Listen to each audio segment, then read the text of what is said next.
Il existe, quelque part, aux confins du monde et de l'oubli, des lieux si sacrés que les civilisations entières faisaient le voyage de leur vie pour s'y rendre. Des montagnes interdites, des forêts où les arbres parlaient aux anciens, des déserts où les pas des pèlerins résonnent encore entre les pierres effacées du temps. Aujourd'hui, il ne reste que le silence et des bribes d'histoire que personne n'ose raconter.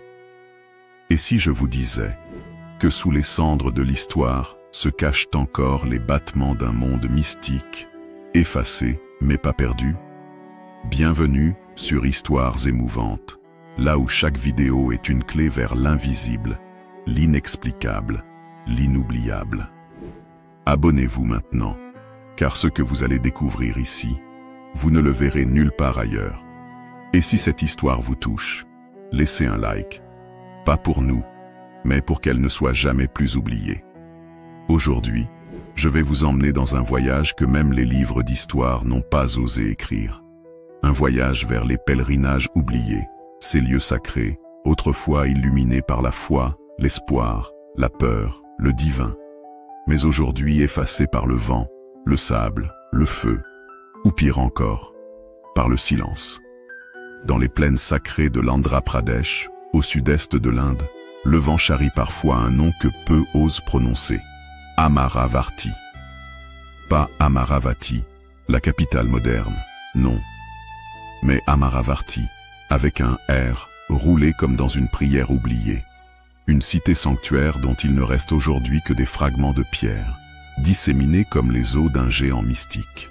Et pourtant, il y a plus de 2000 ans, Amaravarti était considéré comme le nombril du monde spirituel de l'Inde bouddhiste.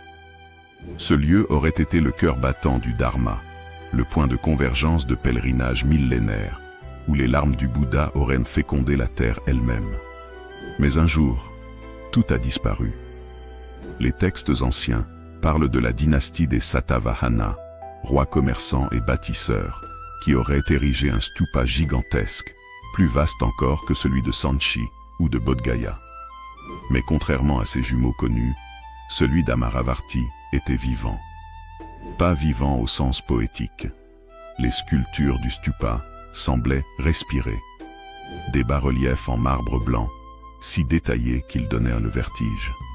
Les pèlerins disaient que si vous regardiez suffisamment longtemps, les scènes sculptées se mettaient à bouger. C'est ici que s'élevait la couronne de lune, un dôme nacré posé sur le stupa, fait d'un alliage inconnu, poli à l'obsession par des moines depuis des siècles.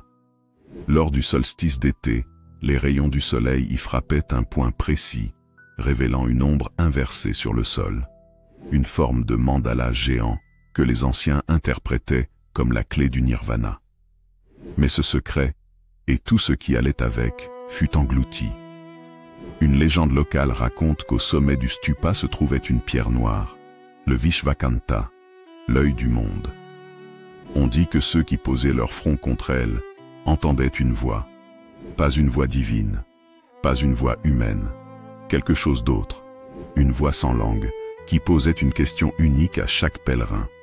Certains devenaient fous, d'autres, après ce contact, quittaient tout pour s'asseoir en silence jusqu'à leur mort. Et d'autres encore disparaissaient sans laisser de traces. Le culte autour du Vishvakanta était secret, élitiste et dangereux. Un rite uniquement réservé aux moines ayant traversé les 3 effacements. L'effacement du nom, l'effacement du désir, l'effacement du temps. On dit que seules 14 personnes dans l'histoire auraient réussi, et que toutes seraient mortes en souriant. Alors pourquoi un lieu aussi sacré, aussi puissant, a-t-il disparu des cartes? Pourquoi les pèlerinages se sont-ils arrêtés, les routes effacées, les chroniques brûlées? La réponse est aussi humaine qu'effrayante. L'envie, le pouvoir, la peur. Vers le 3e siècle de notre ère, les Gupta, une dynastie montante, ont vu dans Amaravarti un obstacle théologique et politique. Un foyer mystique incontrôlable qui attirait les foules sans jamais jurer fidélité à l'État.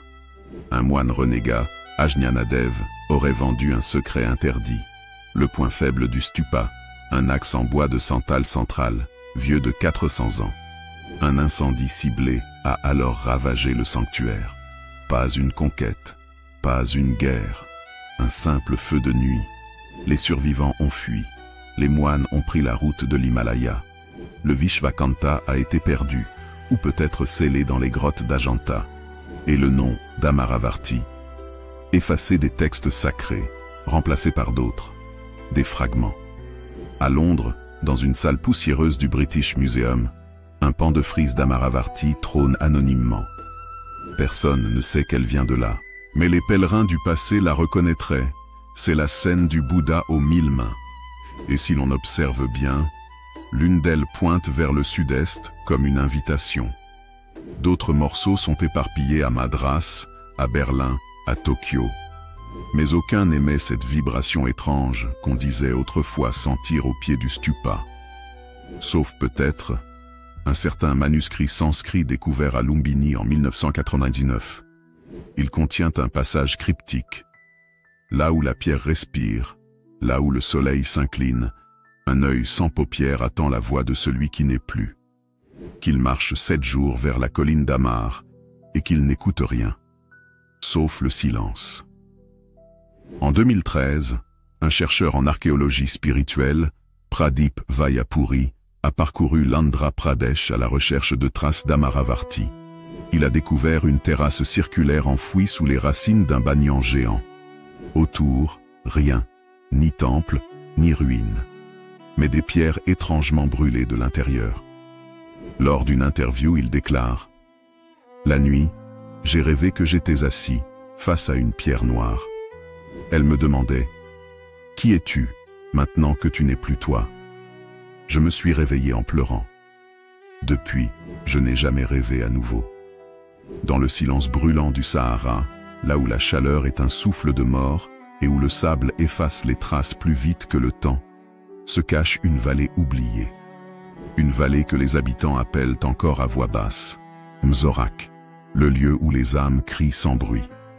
L'accès à Mzorak est interdit, pas par décret officiel, mais par la peur ancestrale, les superstitions qui traversent les tribus touaregs et les nomades. Nul ne revient jamais indemne d'un pèlerinage dans ce désert noir, et pour cause. Mzorak ne se visite pas, il se traverse, ou il vous traverse. Depuis des siècles, les caravaniers chuchotent qu'un culte ancien y pratiquait un pèlerinage unique, où les voyageurs de toute l'Afrique venaient pour s'y purifier de leurs péchés, ou mieux encore, pour entendre la vérité des morts. Les récits parlent de centaines de pèlerins qui se mettaient en marche, au crépuscule, traversant les dunes et les cailloux, guidés par une étoile invisible. Le pèlerinage durait 7 nuits, à travers un labyrinthe naturel de falaises noires et de gorges profondes, où la lumière ne pénètre jamais complètement. À chaque étape, ils devaient déposer une offrande, souvent un objet précieux ou un fragment de leur propre passé, pour apaiser les esprits du désert. Mais la vérité la plus troublante est que personne ne revenait jamais seul. Soit il ne revenait pas du tout, soit il revenait changé, muet, ou portant des marques étranges sur la peau, comme des tatouages brûlés. Pourquoi hurlements muets? Parce que, durant la traversée de Mzorak, les pèlerins auraient entendu, sans pouvoir expliquer, des cris, des chants, des lamentations, mais sans jamais percevoir l'origine sonore ni voir d'êtres vivants. Un phénomène décrit par les ethnologues comme des phénomènes acoustiques paranormaux, mais qui restent inexplicables.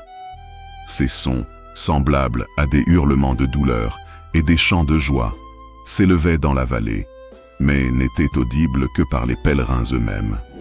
Les Touaregs racontent que c'est le désert lui-même qui hurle, que ce sont les âmes des disparus, des ancêtres oubliés, qui parlent aux voyageurs.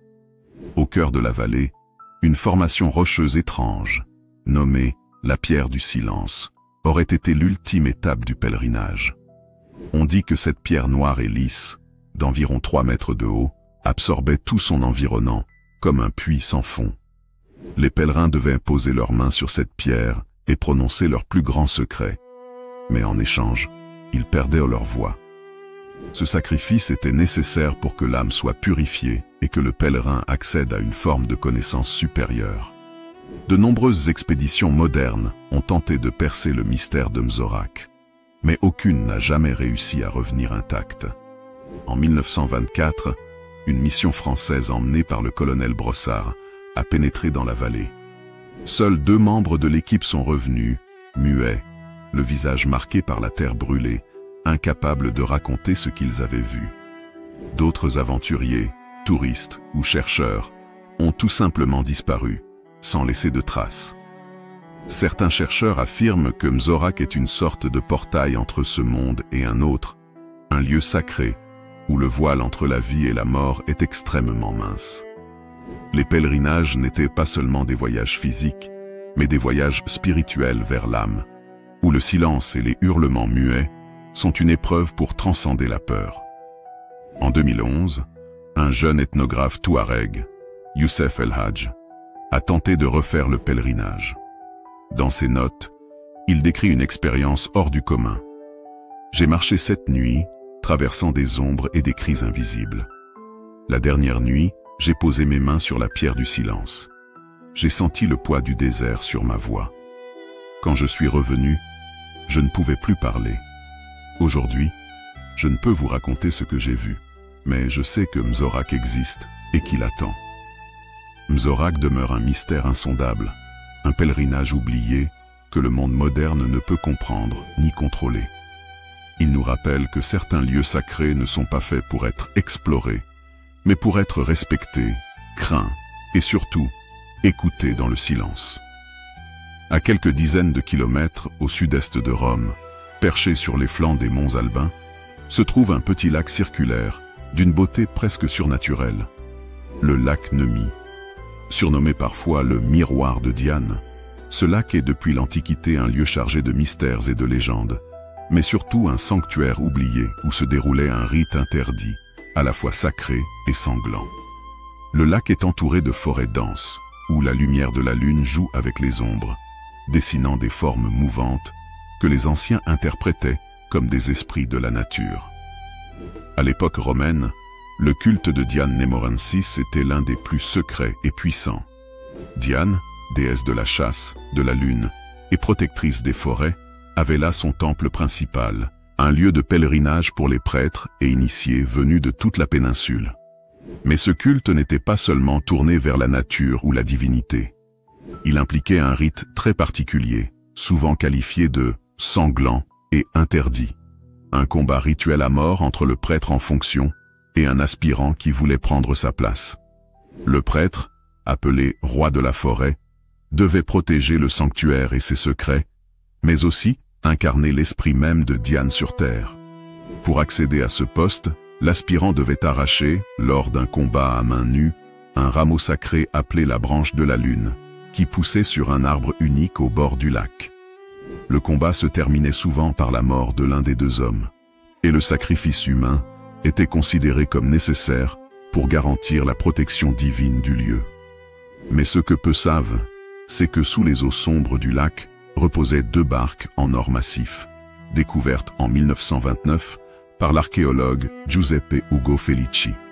Ces barques, parfaitement conservées, semblaient avoir servi lors de processions nocturnes sur le lac. Certaines sources antiques mentionnent des rituels de la pleine lune, où les initiés descendaient sur ces barques, ornées de sculptures représentant des déesses et des animaux sacrés, pour un pèlerinage nocturne qui culminait dans un sacrifice secret. Le rituel interdit du lac Nemi était tenu secret par un ordre mystérieux, les Némorens, dont les membres devaient prêter un serment de silence absolu. Mais avec la montée du christianisme, ces rites furent peu à peu réprimés et condamnés comme des actes de barbarie. Le temple fut détruit, les barques coulaient pour être oubliées dans la boue du lac, et les légendes de Diane Nemorensis furent effacées des mémoires officielles.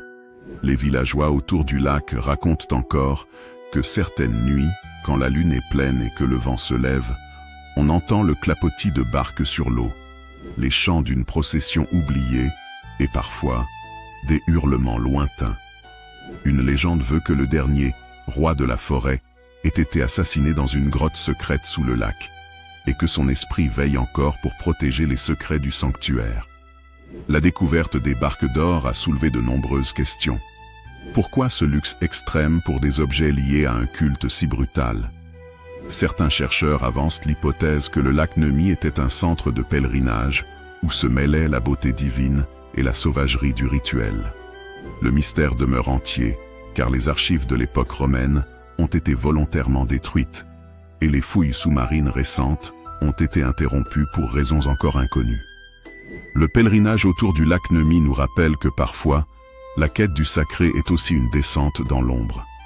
Un mélange paradoxal de lumière et de ténèbres, de vie et de mort. Il existe des lieux où l'histoire a choisi de ne pas s'attarder, où la vérité est trop dérangeante pour être racontée. Au cœur de la vallée de Mexico, bien avant l'ère des Aztèques, s'élevait une cité mystérieuse, Teotihuacan, le lieu où les dieux sont nés. Ces pyramides monumentales, la pyramide du Soleil et la pyramide de la Lune, fascinent encore par leur précision et leur mystère. Mais derrière la splendeur architecturale se cachait un secret oublié, un pèlerinage interdit, réservé aux initiés et aux âmes perdues.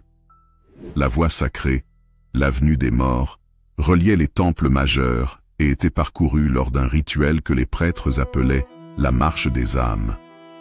Chaque année, à la fin du cycle solaire, des pèlerins entreprenaient un voyage initiatique qui les menait au sommet de la pyramide de la Lune. Ce pèlerinage n'était pas qu'un simple chemin. C'était une traversée symbolique entre le monde des vivants et celui des morts, un passage à travers la peur, la douleur et la renaissance. Au cours de ce pèlerinage, les initiés portaient un masque représentant Mictlantecutli, le dieu de la mort, et devaient affronter plusieurs épreuves physiques et spirituelles, traverser un labyrinthe de tunnels sombres sous la ville, survivre à des chants sacrés qui révélaient les peurs enfouies, offrir une partie d'eux-mêmes souvent du sang ou un objet symbolique pour gagner la faveur des dieux. Le but? Revenir transformé, purifié, prêt à renaître dans le monde des vivants avec une nouvelle connaissance sacrée. Au bout de l'avenue des morts se trouve le temple du serpent à plumes, dédié à Quetzalcoatl, dieu de la vie et de la connaissance. Ce temple recelait une salle secrète, la chambre des miroirs, où seuls les prêtres pouvaient entrer. Cette chambre était tapissée de miroirs d'obsidienne, qui reflétaient non pas l'image extérieure, mais l'âme intérieure. On disait que les initiés, face à ces miroirs, pouvaient voir leur vrai visage, ou leur destin. Lorsque les Aztèques ont pris le contrôle de la région, ils ont voulu effacer toute trace des anciens rites de Teotihuacan. Le pèlerinage fut interdit, la chambre secrète scellée, et la mémoire de la marche des âmes effacée. Les rituels furent remplacés par des cérémonies plus visibles, contrôlées par l'élite aztèque, et le mystère s'estompa peu à peu. En 1987, une équipe d'archéologues dirigée par Ana Ruiz a découvert la chambre des miroirs. Les fresques et les miroirs d'obsidienne, encore intacts, dévoilaient des symboles inconnus, liés à des concepts d'âme et d'au-delà jamais vus auparavant dans la région. Ana Ruiz raconte dans son journal: « En regardant dans l'un des miroirs, j'ai eu la sensation que le temps s'effaçait, que je n'étais plus qu'une ombre, un souffle. Une partie de moi a hésité à revenir. » Le pèlerinage oublié de Teotihuacan nous rappelle que la quête du sacré est souvent aussi une quête de soi. Un chemin semé d'ombres et de lumière, où la mort et la vie se mêlent. Chaque pas sur cette route est une invitation à chercher ce que nous sommes, au-delà du visible, au-delà du tangible. Merci du fond du cœur d'avoir accompagné ce voyage fascinant au cœur des pèlerinages oubliés, ces lieux sacrés que l'histoire a effacés, mais que notre curiosité et notre émerveillement font revivre. À travers les sables brûlants de Mzorak, les eaux mystérieuses du lac Nemi, jusqu'aux ombres sacrées de Teotihuacan, nous avons exploré des mondes où le sacré, le mystère et l'inconnu se mêlent, nous rappelant que le passé recèle encore bien des secrets qui échappent au regard pressé du présent. Chaque histoire que nous avons partagée est une invitation à écouter le silence, à respecter ces lieux où le temps semble suspendu, et à se souvenir que certaines vérités ne se racontent pas, elles se vivent. Un grand merci à vous, qui êtes restés jusqu'au bout de cette vidéo. Votre présence et votre curiosité sont ce qui rend ces récits vivants et puissants. Si cette aventure vous a touché, inspiré ou intrigué, n'hésitez pas à liker, commenter et surtout vous abonner à Histoires émouvantes pour ne jamais manquer nos prochains voyages dans les mystères du passé. Votre soutien nous permet de continuer à dévoiler ces trésors cachés, à raconter ces histoires qui éveillent l'âme et nourrissent la passion pour l'inconnu. Restez curieux, restez émerveillés et surtout, n'oubliez jamais. Parfois, le plus grand pèlerinage est celui que nous faisons à l'intérieur de nous-mêmes. À très bientôt pour de nouvelles histoires émouvantes.